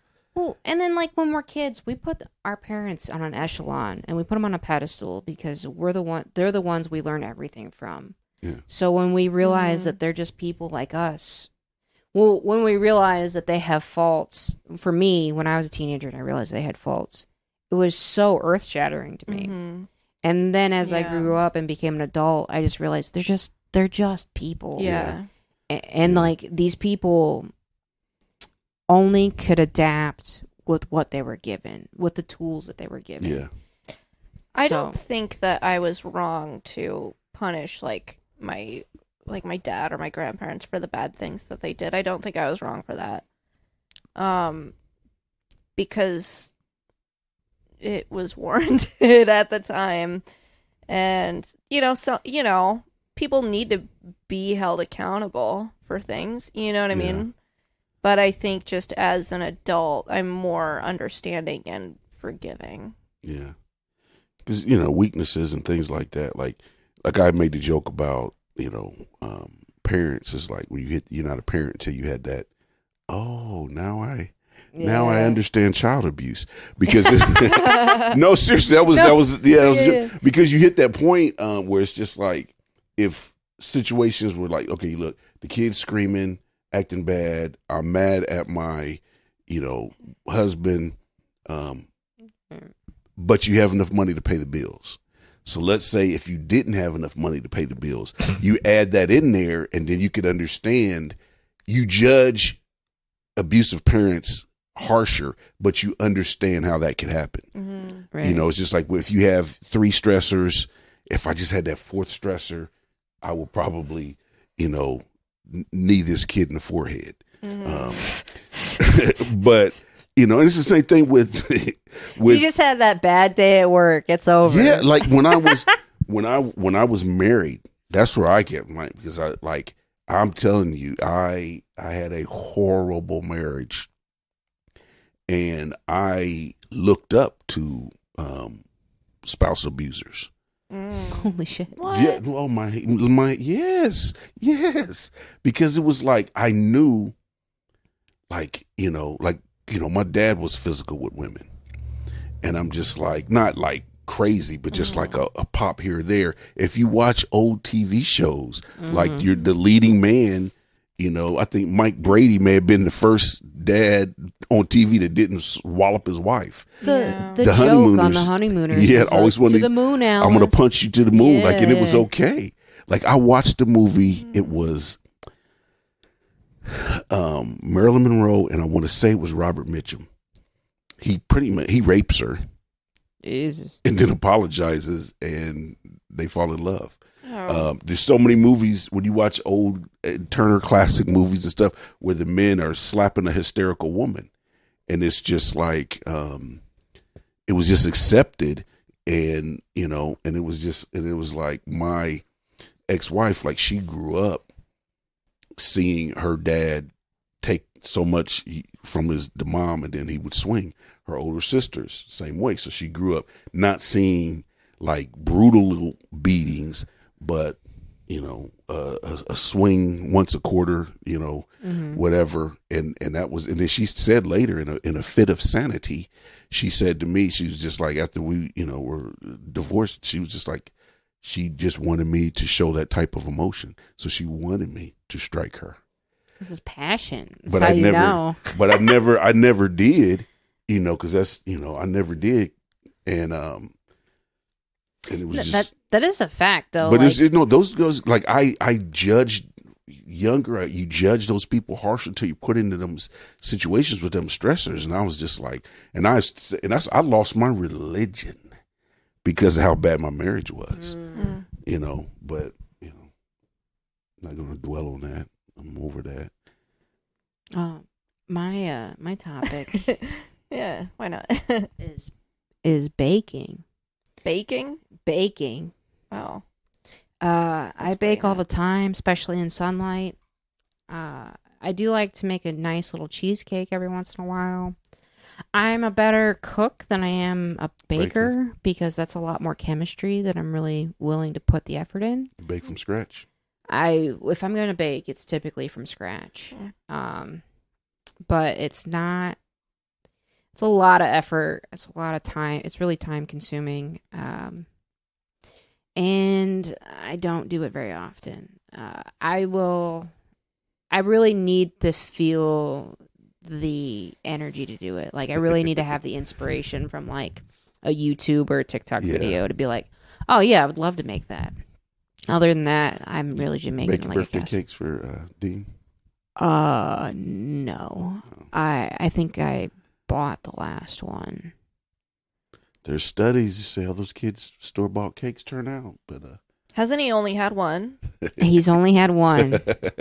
He's had two because he had one at my house when I bought it, and then he had one at his grandma's house, and she made it.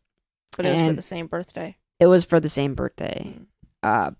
With that, I must say, I was really adamant about his sugar intake when he was really little. And so I was like, I'm only going to give him a little bit of a piece. I'm going to give him some ice cream. It's going to be a minute piece. And he was fine. Now, when he went to his grandma's house, which, God love her. Start off with that. Your side or his side? His side. His dad's side. Dean's dad's side. They got him red velvet cake. And she was just spoon feeding him. I don't know if it was like early onset dementia and she just forgot or what it was. But he had like 3 pieces of red velvet cake. And he is beautiful. Whole pieces or bites? Oh, whole pieces. Whoa. And he has beautiful blonde hair. And when we didn't cut his hair until he was 1. And it was just down to his shoulders. So I thought he was a cute little lion eating some red velvet cake. I thought it was adorable.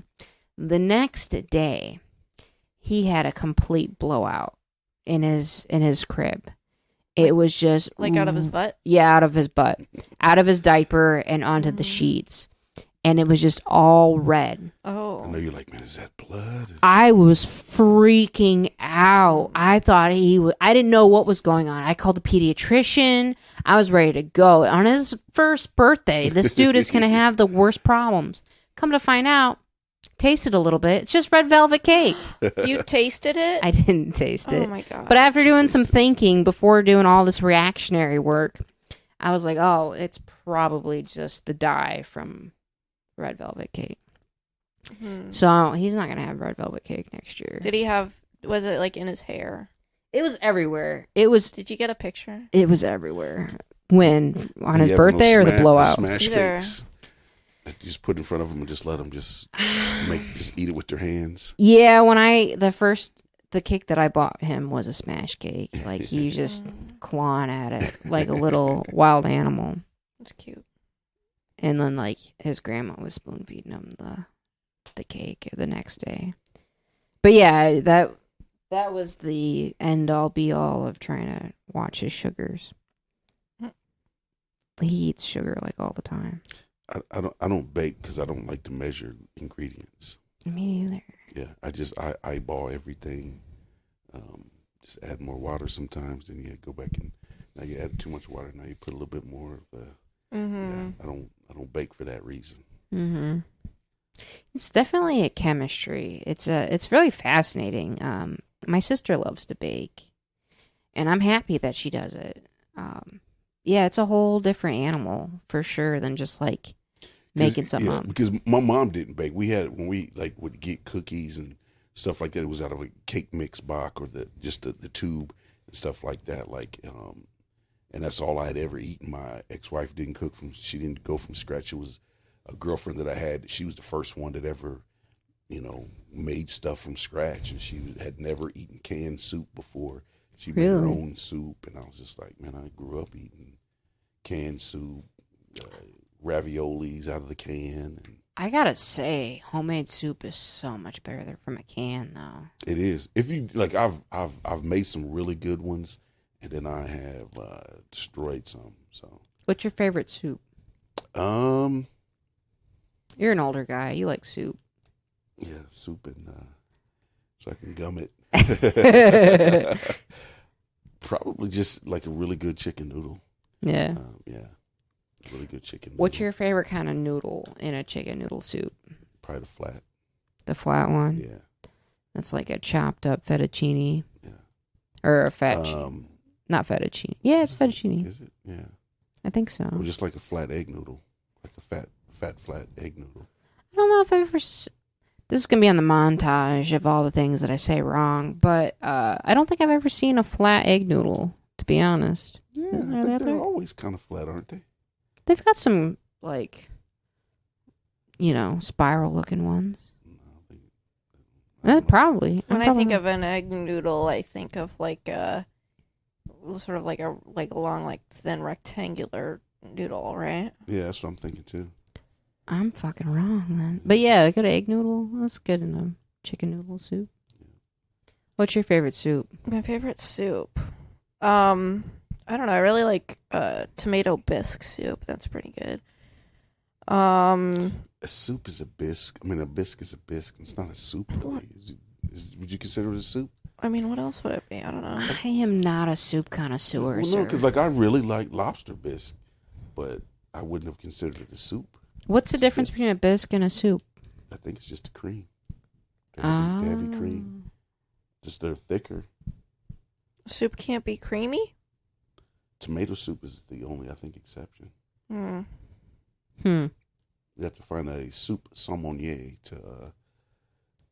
That'll be on the next episode. Yeah. See if there's one of those out there. Yeah. I don't know. I think I like most soups. I don't think soup in general is like my go-to food, but I really like tomato soup with grilled cheese sandwiches. I like to dip them in there. Yeah. I did that the other night. I'm not a fan of tomato soup. That's just because I don't really like tomatoes. And Have you ever had it with grilled cheese? Yeah. Yeah. And I still don't like it. What's the difference between a stew and a soup? I don't know. Me neither. Stews, I think you can still eat a stew on a plate, can't you? Is it? I don't know. I think like beef stew. Yeah, I think it's like chunky and like the liquid part isn't really that It's like necessary. soup you pour into, it's like those weird bowls. And a stew, you can still slap it on a plate like at an orphanage. So like a soup that's been sitting out for 3 days is a stew. No, that's something you shouldn't eat. Yeah, that's... All right. To each their own. Yeah. I hate throwing food away, too, because I'm a cheapskate. Like, My gal gets on me all the time because it's like, no, throw it away. Throw it away. I take a little bite before I throw it away. Yeah, you got to test it first. I mean, I'm not going to have my son eat anything expired, but I'm going to try it. Why not? It's been there. It smells good. Did you see what they do? I think it was in the Netherlands or somewhere, or Finland, where I know they did it in Russia too, where they put the babies outside in the cold weather when they're babies to help build up their immune system. You didn't see that? What? Yeah, they do it. I know they did it in Siberia and other parts of Russia.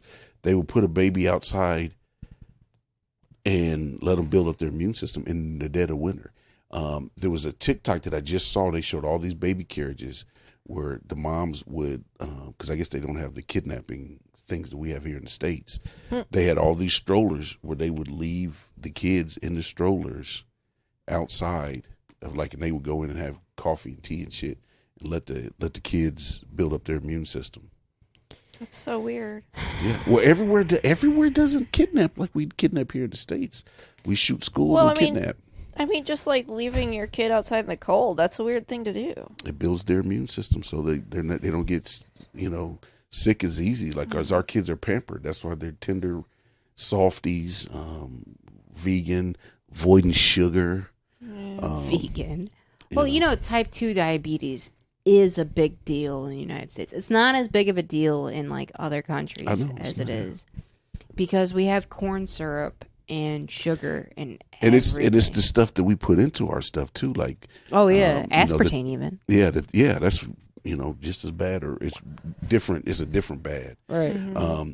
But I seen the thing now where he's talking about there are more. We have a bigger obesity problem than a malnourishing problem in the world now. Yeah. And I think it's just because of us. When we see, it cracks me up. And I know that these kids are starving, but when you see, starving kids and you're supposed to give them a quarter a day and they're in Africa, these kids look like they're starving. But then you see kids that are starving in the United States and you're supposed to give them $1 a day. They look like they're really well fed.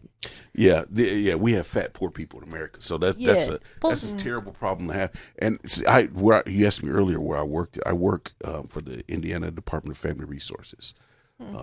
Fuck. Food stamp office. Okay. So when I see people, my kid's well taken care of. By the way, I'm just letting you know. When they talk about, when you see these charities with, we're going to feed kids. I said, things, even homeless people, I'm like, you can still get food stamps. Mm-hmm. Yeah. I'm not giving you shit. There was the people that I would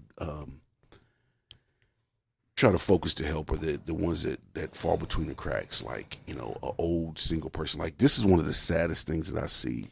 Because we get into people's finances and stuff like that. Right. And I've seen it a couple of times. It's a woman that raised her family with her husband. She was a stay-at-home mom. That's a hard job. She was a stay-at-home mom. Then all of a sudden, her and the husband split. He remarries. So she has spent 20-some years being a housewife. So she doesn't have these skills. So she takes a low-paying job. She works for 20 years and tries to retire. And she does, her Social Security is not enough to live off of. Right. So she has to work until she's 80. And I hate to see those people in those situations because they're kind of like, they're kind of lost in that, It's just like you work your whole life and then you're getting like $600 Social Security. Like, what are you going to do with that? Where are you going to live with that? Mm-hmm. So I feel bad for those type of people. I think food is very plentiful in the United States. It's just the type of food that we give. Like, canned goods is really like a really easy thing to give because it's non-perishable and stuff like that. But you get like Chef Boyardee and like we grew up eating those. What are the raviolis out of the can? Not Cheerios. What are the SpaghettiOs? Yeah, eating the SpaghettiOs. We grew up eating stuff like that. Yeah. And so, like, is it healthy? No, but does it nourish you? this is yes and no. Here's my thing with that. Mike Tyson, Michael Jordan, LeBron James, Emmitt Smith, Tom Brady, all of those guys grew up eating SpaghettiOs and things like that. They may eat better now, vegans and stuff. Hell of a lot better. Yeah, now. but if you're not going to ever see a dominant professional athlete who was raised vegan, who was raised gluten-free. Vegan is a whole different animal. Gluten-free is a whole Yeah, that's what I'm saying. I totally agree with you on that. But it just depends. If you just want them to be healthy and don't give them sugar, go for it. But don't put them on the sports field with a kid that was raised on fucking hot dogs, because he's gonna eat your kid up. I'm telling you. It's that stuff is.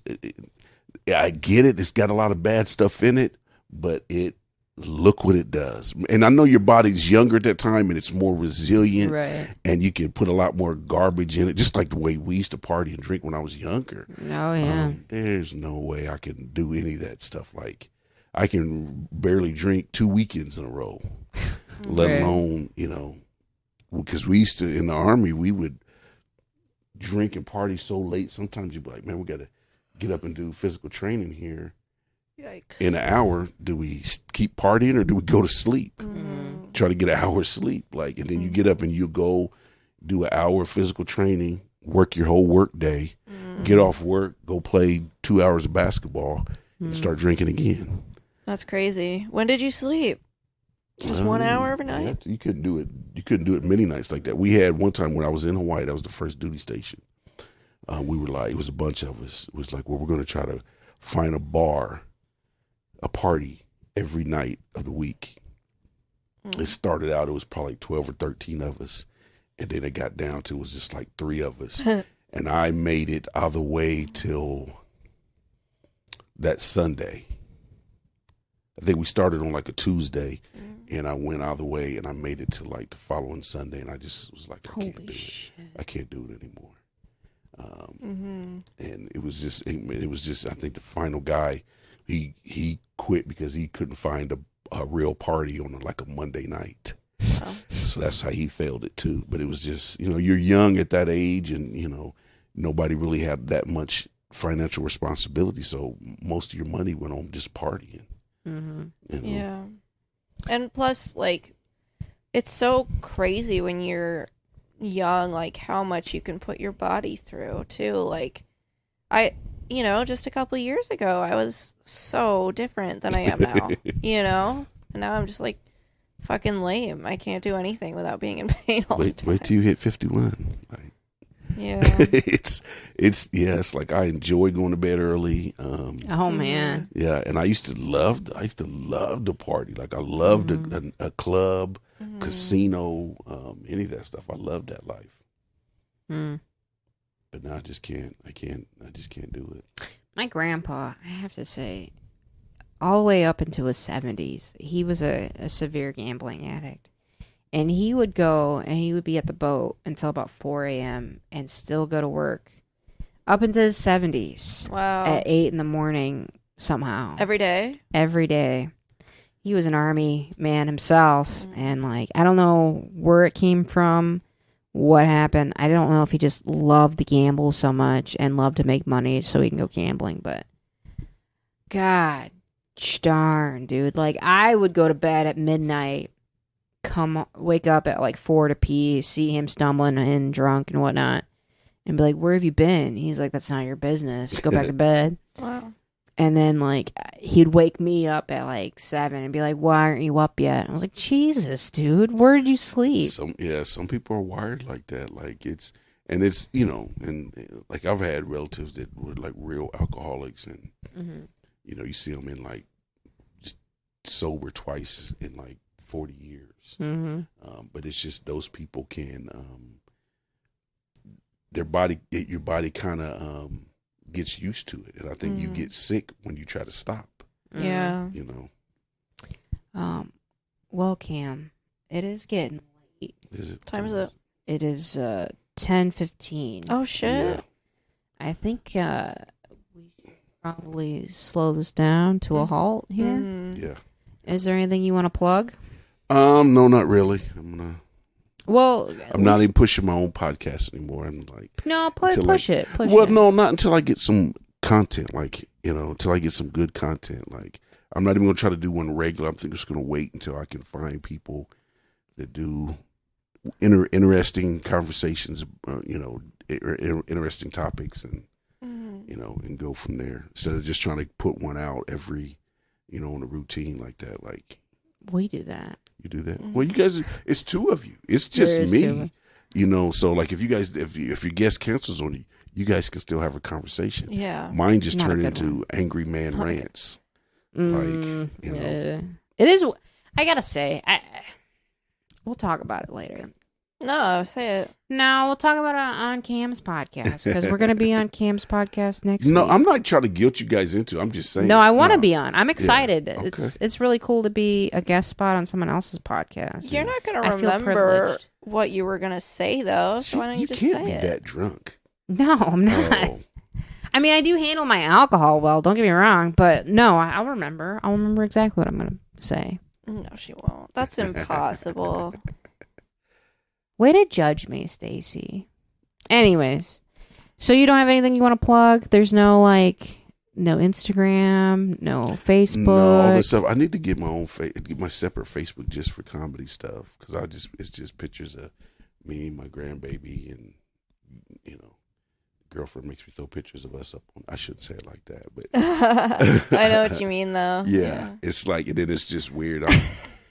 No, she doesn't make me put pictures up, but it's like I feel like the last few relationships that I've had have been like not very social media heavy, just because like I feel like it's always like they were married, and I'm just joking. no, I just feel like it's always like a kiss of death in a way to like You know what? I'm Yeah. man. 2 times with the girl I'm with now. We dated a long time ago too, but as soon as we made it Facebook official, out of nowhere, like a ex will just fall out of the sky. mhm. I want to come see you. Like, no. Yeah. It's It's been just such a long time. it's crazy. Yeah, it was just That's like we funny. had. I can't remember what the crazy. It was just crazy things that just happened and just blow your relationship. Like it is. It's something to that. Mhm. Yeah, I think for like several years now, my relationship status on Facebook has been in a civil union since 1993, which is the year I was born. Just because I think it's funny to say in a civil union. Like, Yeah. I know that that's like a real thing, and I'm not Yeah. in one, but I just think it's a funny thing to say. I still have my Facebook occupation set. Do you remember the movie Step Brothers? Yeah. I'm a boat and hoe coordinator for Prestige Worldwide. Oh, that's brilliant. I think my bio on my comedy page says if I'm going off what my dating profile is, I have a doctorate in psychology, and I spelled every part of that wrong. Because I thought that was funny. That and is then funny. I think it's just producer of the different shit I'm involved with. All right, you don't have anything you want to plug? Nothing. No. All right. I'm Well, selling some weed. No, I'm just joking.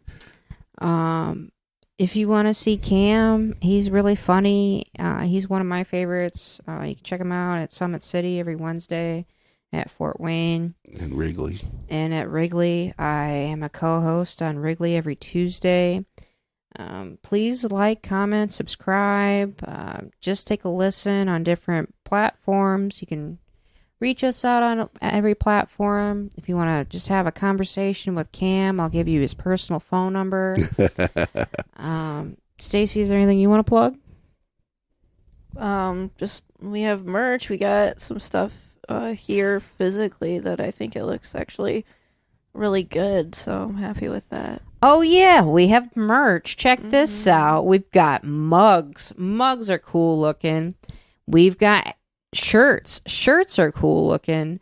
We're not giving them out to guests yet. Sorry, Cam. But, yeah, buy our merch. Check us out on Etsy and all kinds of different forms. I have a question. That one that's hanging on that chair there, is that the one that Brandon was wearing? Yeah, Or- we only have one Yeah, in the okay. house. Well, I didn't know. I just thought it was weird. Why did he change, you know? I'm guessing so we can look at it. Mm. Okay. Yeah. Is there anything else? I don't know. I'm fine. All right. I'll be opening for Anthony Jeselnik at the Summit City Comedy Club. That's a big deal. Unless something bad happens. That's a big deal, dude. They He's already not- they already canceled his They show. already canceled. Oh, they did? Do you know who was going to open for him? I think it was Alex. Was it I Alex? think so. Was it? That's